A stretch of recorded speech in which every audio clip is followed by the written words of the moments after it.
Bonjour, cette vidéo va être très spéciale. Je te le dis d'entrée, j'ai abattu 2 chèvres aujourd'hui. Voilà. Et de cet acte, alors qui n'est pas horrible, enfin ce sera horrible pour ceux qui n'y connaissent pas grand-chose, mais ça sera vu comme normal ici à la ferme. Donc pareil, encore un peu de contexte à donner. Je suis actuellement fermier dans le cadre d'un woofing, dans une ferme, d'accord? Et en parallèle, je fais tourner mon business. Alors, ceux qui sont sur Instagram le savent déjà, mais je vais vous montrer enfin, je vous montre déjà en fait depuis un an, mais bon bref, je vous montre par A plus B qu'on peut avoir un business à 2, 3, 4 000, voire 5 000 euros, ça m'est déjà arrivé, par mois, en bossant seulement 25 heures par semaine. Voilà. Et aussi, moi j'aime beaucoup le mode de vie fermier. J'ai besoin d'avoir autre chose que des écrans. Je suis pas très écran, hein, mais j'ai besoin d'avoir autre chose que des écrans. Surtout que dans mon mode de vie, d'accord, je défends certaines valeurs qu'on retrouve que à la ferme. Bref, je m'égare déjà. Et alors c'est pas ce matin, hein, c'était il y a 2 jours. Il y a 2 jours, non c'était hier. Et hier, je me suis levé et j'ai été traire des vaches, nourrir des poules. Après j'ai mangé des repas de gros sacs. Alors quand je dis de gros sacs, qu'est-ce qu'on mange bien ici? Franchement on mange super bien. Les propriétaires de la ferme, ils mangent comme moi. Ils mangent animal bait.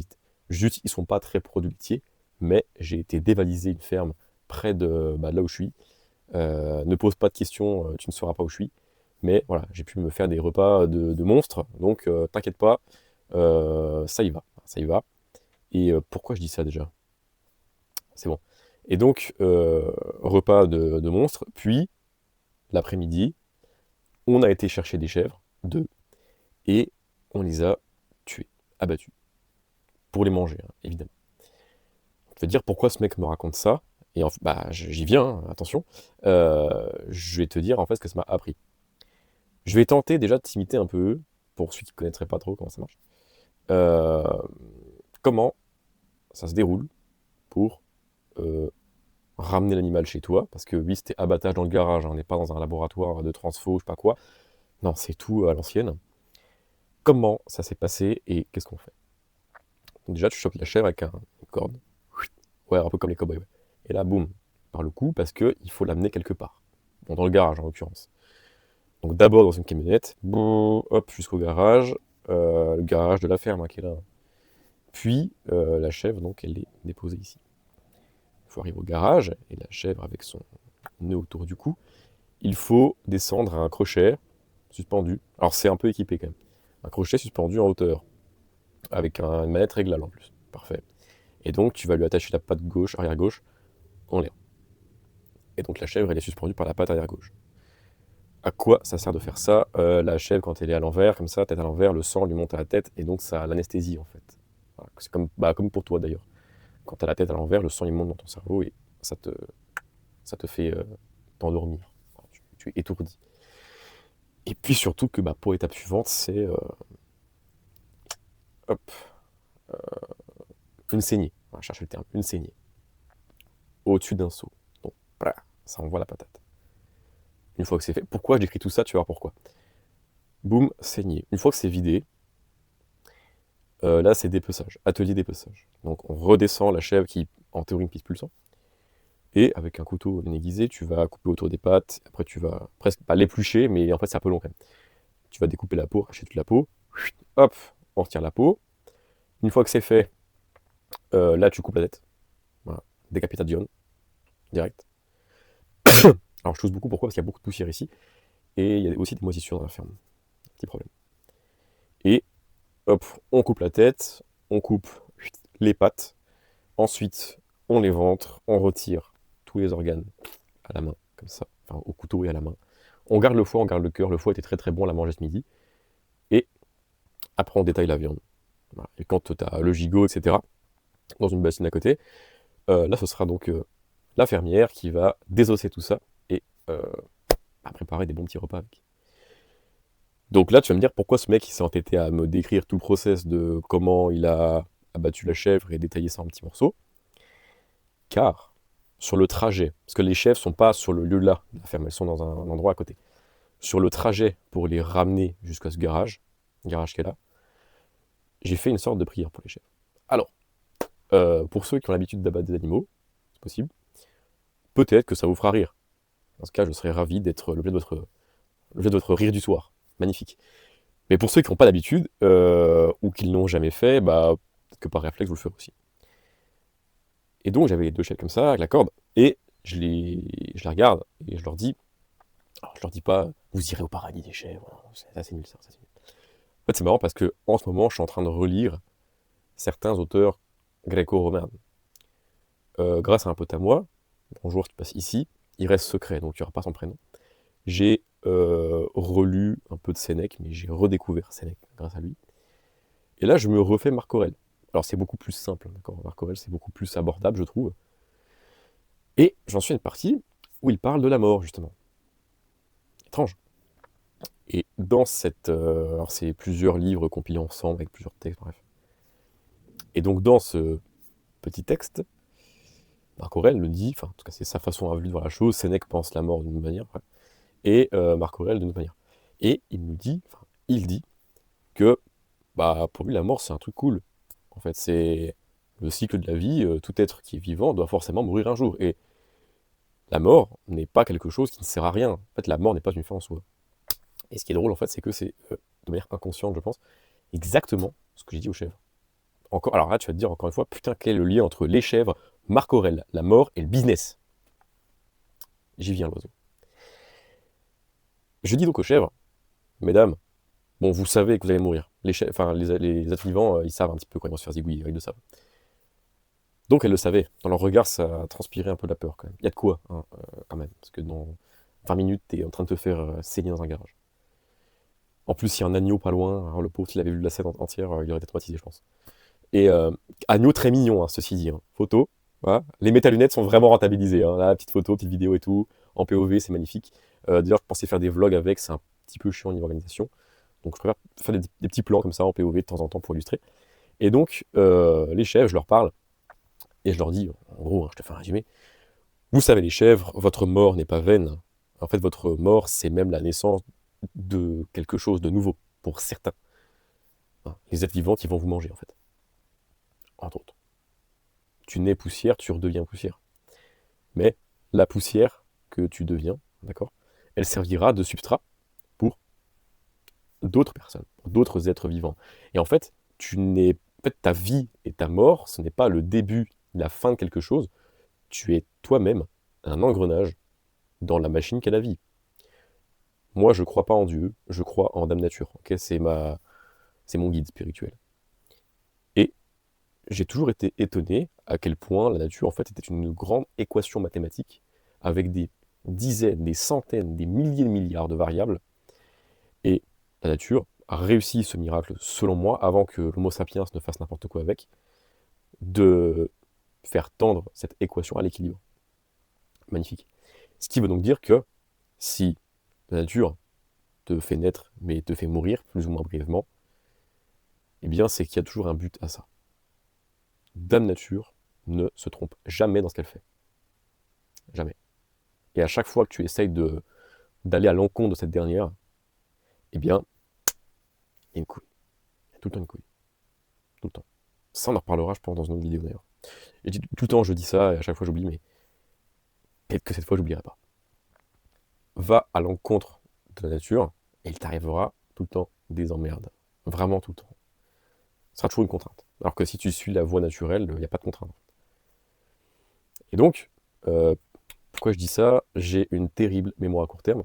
Pourquoi? Ah oui, parce que donc la mort fait partie de la vie. Merci Théo, je n'étais pas au courant. Mais il ne faut pas la voir d'un mauvais œil, car elle est nécessaire. La mort est nécessaire pour perpétrer d'autres vies. En fait, c'est égoïste de ne pas vouloir mourir. Tu comprends le coup? C'est égoïste pour moi de ne pas vouloir mourir. Si tu acceptes la mort comme étant quelque chose de normal,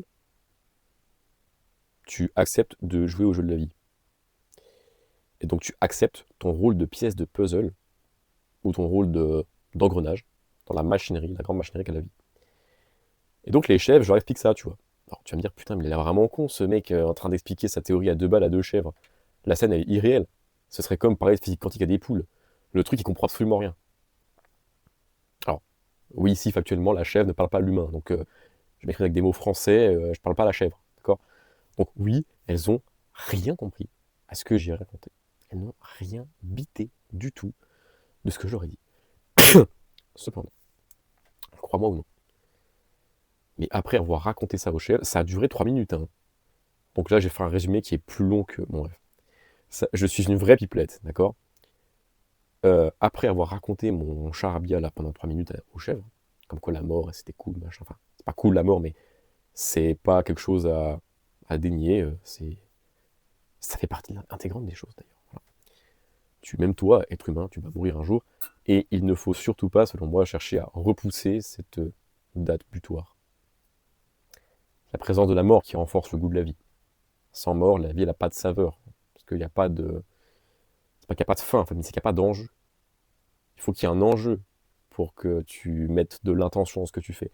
S'il n'y a pas d'enjeu, tu n'as strictement rien à faire de ce que tu fais. S'il n'y a pas de risque, s'il n'y a pas de peur, c'est nul. Et donc, crois-le ou non, mais les chèvres se sont calmées. Et ouais, les chèvres se sont calmées. Bon, après, elles se sont réexcitées quand on a commencé à les pendre. Normal, normal. Les chèvres se sont calmées. Et je pense qu'elles ont plus capté le ton de ma voix et quelques caresses sur leur tête plutôt que mon discours. Ça paraît évident. C'est comme quand tu vois un chien-chien et tu le caresses, ou un chacha, un petit chacha, que tu caresses le chat.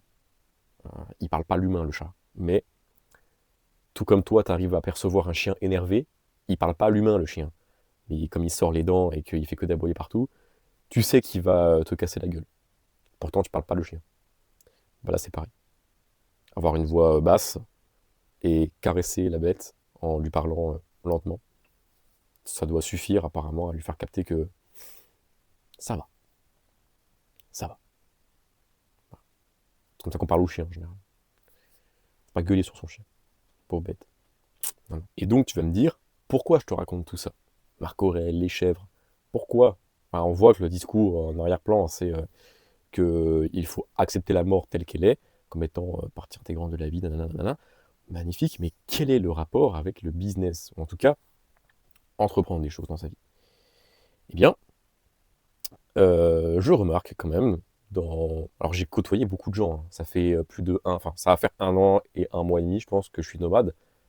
J'ai vu une paire de gens dans mon quotidien, et même avant d'entreprendre, j'étais déjà dans une démarche d'aller voir plein de gens, pour parler avec plein de gens. Donc depuis 2 ans, en fait, j'ai vu une paire de gens. Quand je dis une paire, c'est des centaines de profils différents. Mis à part quelques-uns, d'ailleurs la plupart rencontrés en ligne et même pas en vrai, la plupart sont mus par la peur de mourir. Les gens ont peur de mourir, mais ils ont surtout peur de mourir sans avoir rentabilisé leur vie. Ils ont peur d'avoir des regrets. Ils ont peur de ne pas avoir assez fait, assez profité. Et quand je repense à ce truc-là avec les chefs, tu vois, je me dis, mais je pense que je suis à une étape de ma vie où je suis constamment heureux. Enfin, constamment neutre, mais j'ai vraiment pas peur de la mort. Je pourrais mourir demain, ce serait pareil, tu vois. Je pourrais mourir demain, ce serait pareil. Et là, j'ai plein de gens, pardon, que j'ai vus, eux, ils s'accrochent à la vie comme pas possible. Ils ne veulent pas mourir. Non, je suis trop jeune, j'ai encore plein de trucs à faire, j'ai pas fait ci, j'ai pas fait ça, je veux faire ça avant de mourir. Non, non, non, non. Et on pourrait se dire que bah, si tu as peur de la mort, tu vas être plus actif dans la vie. Non. La plupart, là, encore une fois, c'est une observation, donc c'est pas une vraie étude statistique, d'accord? Les gens qui ont peur de la mort, mais qui s'accrochent en réaction à la vie, sont les gens les plus immobiles que j'ai jamais vus. Quand je dis ça, c'est-à-dire que ce sont des gens qui s'accrochent à la vie, mais qui font pas grand-chose de leur vie, mais qui vont quand même te dire qu'ils sont trop jeunes pour mourir. Va comprendre. Va comprendre. Par contre, ceux qui sont prêts à vivre chaque jour comme si c'était potentiellement le dernier, ces personnes-là sont les personnes les plus actives que j'ai jamais vues de ma vie. Voilà. Ça fait un petit moment que je vis comme ça.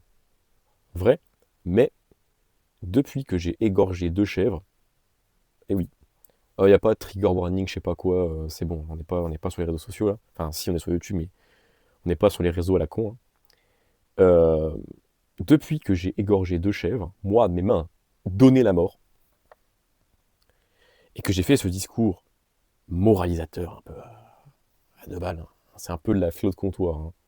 À 2 chèvres, avant de passer l'arme à gauche, eh bien, ça m'a fait réaliser à quel point, alors, déjà, hein, avant je l'étais, mais là ça l'a renforcé en fait, ce sentiment. Chaque jour que je vis peut être vécu comme le dernier et je serai quand même content. Voilà. Donc, quel parallèle avec le business, tu me diras. C'est très psychologie, mindset, foi, vision, nanana, nanana, nanana. Certes, je suis assidu dans ce que je fais, discipliné, appelle ça comme tu veux. Pourtant, c'est la foi qui me guide, c'est la dévotion dans mon objectif qui me guide. Pour autant, pour autant, même si je ne suis pas parvenu là maintenant tout de suite, le 8 janvier 2026, bon, je suis en cours, hein, je suis en cours. Je pourrais ne plus être là le 9, ce serait pareil. En fait, je m'accroche pas tant au résultat. Je m'en fous un peu du résultat, en fait. Moi, ce que j'aime bien, c'est le parcours. Et ce qui va le ponctuer, en fait. Ma vision, moi, elle est écrite pour au moins 15 ans, là, tu vois. Tout est détaillé, de A à Z. Enfin, si je te montrais mes feuilles, tu me prendrais pour un gros fou, mais parce que depuis, je l'ai réécrit, je l'ai réécrit, je l'ai réécrit encore, encore et encore. Mais c'est davantage le processus d'évolution, l'amélioration, tu vois, le processus qui me mène au résultat, qui, qui me fait me sentir vivant, que le résultat en lui-même. En fait, le résultat, c'est un peu la carotte sur le bâton devant la tête de l'âne. C'est exactement la même chose. D'ailleurs, ça, je pense, j'en parlerai aussi. C'est faux, demain, j'ai oublié. Mais la vision que tu as et le résultat que tu vises ne doit pas forcément être une fin en soi. C'est une vision, un objectif qui te tient à cœur et qui te fait te mettre en mouvement. C'est tout. Mais le plus important, c'est le mouvement que tu effectues. C'est pas la carotte en tant que telle. Et il y a beaucoup de gens qui n'arrivent pas à capter ça. Votre exercice d'introspection, que je vous rabâche souvent, de vision long terme, etc., il est fondamental pour comprendre qu'est-ce qui vous... J'aime pas trop les termes anglais. Qu'est-ce qui vous drive? Qu'est-ce qui vous met en... Qu'est-ce qui vous met en jambe? Oh, la traduction est vraiment nulle. Qu'est-ce qui vous motive? Qu'est-ce qui vous met en mouvement? Voilà. C'est important de savoir quel résultat tu vises pour savoir comment te mettre en mouvement. Ok. Mais le plus important, c'est ce que tu vas vivre pendant la grande traversée, la grande marche qui te mènera au résultat. De toute façon, sois sûr d'une chose, quand tu vas avoir ton résultat tant attendu, tu vas t'en lasser au bout de 2 jours, en te fixant déjà un objectif plus grand. L'être humain est ainsi fait. C'est comme ça. Le chien qui gueule derrière, bah, c'est le toutou là que j'ai montré avant d'ailleurs. Et donc tu vois, la conclusion de tout ça, c'est que c'est le fait d'avoir donné la mort à un animal et de lui rappeler, enfin à des animaux, pour le coup ils étaient deux, enfin elles étaient deux, et de leur rappeler que leur mort n'était pas vaine, que je me suis dit que ça s'appliquait aussi à moi et que je ne devrais en aucun cas avoir peur de la perte de ma propre vie. Tout comme j'ai pas peur de la perte d'autres choses, comme de l'argent ou un toit, par exemple. Demain, j'ai plus de maison, t'inquiète pas, je vais me débrouiller. Voilà. Peut-être que j'aurai un peu froid par contre, mais t'inquiète pas. Si j'ai plus d'argent, je vais trouver une solution. J'ai pas peur de la perte. Mais, tu sais, des fois le temps passe et quand tu te rappelles pas ces choses, tu as tendance à les oublier et à revenir dans des schémas de peur. Et le fait d'avoir rappelé ça à ces chèvres, ça m'a fait un peu cogiter. Tu vois. Voilà. Ne pas avoir peur de perdre des choses. Voilà. Et donc, quand tu opères depuis cet état, j'ai pas peur de perdre, j'ai pas peur de mourir demain, j'ai pas peur de perdre de l'argent, j'ai pas peur de plus avoir de toi. Je peux perdre tout, je m'en bats les couilles. Tu deviens inarrêtable. Je crains beaucoup plus quelqu'un qui n'a rien à perdre que celui qui a tout à perdre. Vraiment. Un mec qui a rien à perdre, il fait vraiment très peur. Tu vois. Et quand tu arrives à opérer depuis cet état-là, j'ai rien à perdre. Tu deviens une machine pas être con non plus, tu prends des risques considérés, pas des risques inconsidérés. Et tu deviens une machine qui prend des risques mesurés en permanence. Et, oh le PC, putain, attends 2 secondes. Et c'est ce qui fait que, machinalement, celui qui prend des risques, il a plus de résultats que n'importe qui. Et quand tu opères depuis cet état-là, de j'ai pas peur, c'est là que tu obtiens des résultats colossaux. Voilà. Et j'ai pas peur. Et les 2 chefs me l'ont rappelé aujourd'hui. Parce que je l'avais un peu oublié. Alors c'est certain, hein, j'ai sûrement des peurs cachées, j'ai sûrement des peurs que je ne connais pas encore, que je vivrai plus tard. Voilà. Mais en tout cas, la peur de la mort n'existe pas chez moi. Et je savoure chacun des instants. Je savoure chaque jour. Voilà. Je suis bien là, dans une caravane aménagée. Il fait bon, enfin il fait bon. Il fait un peu froid, hein. Ici il fait moins 15 le soir à peu près. Mais je suis chauffé, j'ai un chauffage, je mange bien, j'ai une lumière, je peux travailler, je suis avec des gens cool. Qu'est-ce que tu veux de plus? Aucun stress à part. Tout va bien. Tout va bien.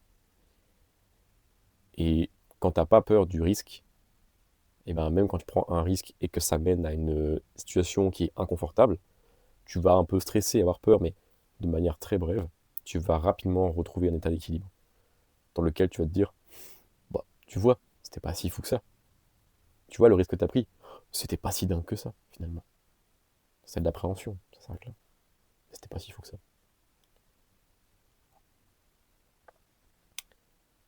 Et ouais, la prise de risque.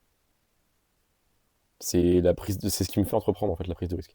Et c'est ce qui a fait entreprendre tous les élèves qui sont dans mon coaching. La prise de risque. Qu'est-ce que tu es prêt à perdre pour que moi ou un autre, on s'en fout, hein, t'aide à structurer ton business de santé sur Instagram et YouTube? T'es prêt à perdre quoi? Rien. Tu veux rien perdre. T'es prêt à rien perdre.